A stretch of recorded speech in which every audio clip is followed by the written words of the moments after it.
দেশনেত্রী বেগম খালেদা জিয়া এবং তার দুই পুত্রবধূ ডক্টর জুবাইদুর রহমান ও শর্মিলী আহমেদ আজকে বাংলাদেশের মাটিতে আসছেন।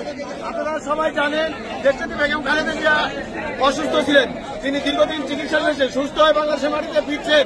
এর চাইতে বড় আনন্দ বাংলাদেশের মানুষের কাছে আর কিছু হতে পারে না।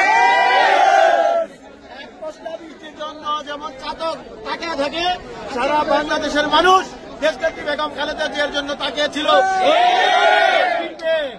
আজকে ফিরছেন, আজকে আমাদের কাছে ঈদের দিনের মতো আনন্দ।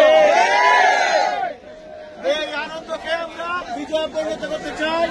আগামীতে একটি সুষ্ঠু নির্বাচনের মাধ্যমে বাংলাদেশের জনগণের প্রত্যক্ষ ভোটে একটি সুন্দর সরকার নির্বাচিত হবেন, সেই প্রত্যাশায় আমি মোহাম্মদ খোরশেদ আলম, সাভার পৌর বিএনপি। ধন্যবাদ সবাইকে।